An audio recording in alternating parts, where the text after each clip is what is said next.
Hazır nurgun adamını peyda olup etti. O adamın aklını sığayan kıplayar iken.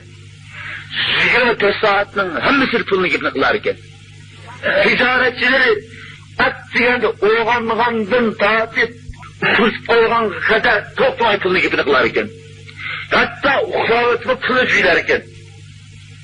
Nurgun sanatçılı var iken, bütün hayatının hemmesini sanatçıya dönüşler iken.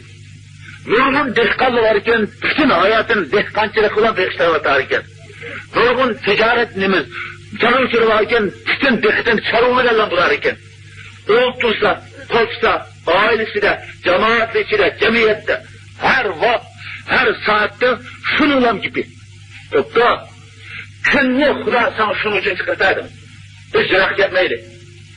Kündüzü sana aşını değiştirilen kündüz kıtladım. Keçini sana şunun için, evet, dünyanın olan cibini kısın için, aram elibasın için, keçini şunu kıtladım. Sana bütün hayatının hemmesini dünyanın cibini kırış için yağmur yapırtadım. Sana bütün 24 saatinin hemmesini dünyanın cibini kırış için havanı saplattaydım.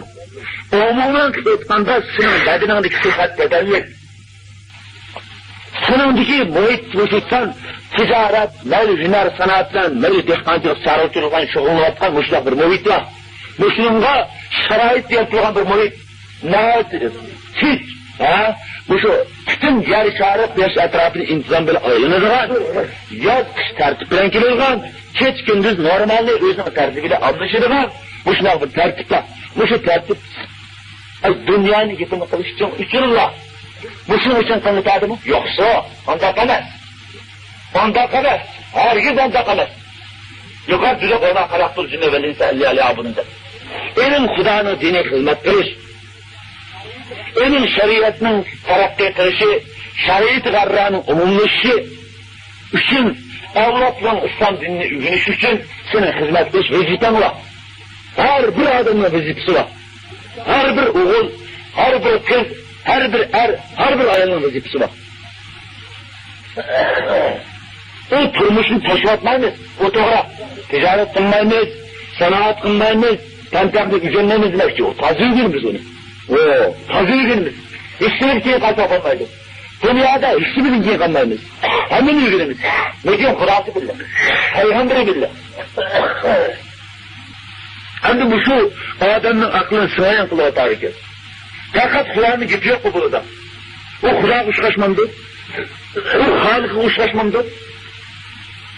Öyle kuşkalar geldi niye cennet kürkedilgan? Öyle dağcağına kusurgan kılar geldi niye ayınımda? Kanda gidip Kuda'nın gibine kınmaydı. Kanda gidip peygamberin gibine kınmaydı. Kuda'nın şeriatı hazır ahlak sıfırında kuşaş hoşumda başkalar aldı da göktek olup gitti. Ne için öyle gibine kınmaydı? Öyle bir tefekkür kınmaydı. Biz kınmayız. Bizden hoşuna kız vecibimiz var.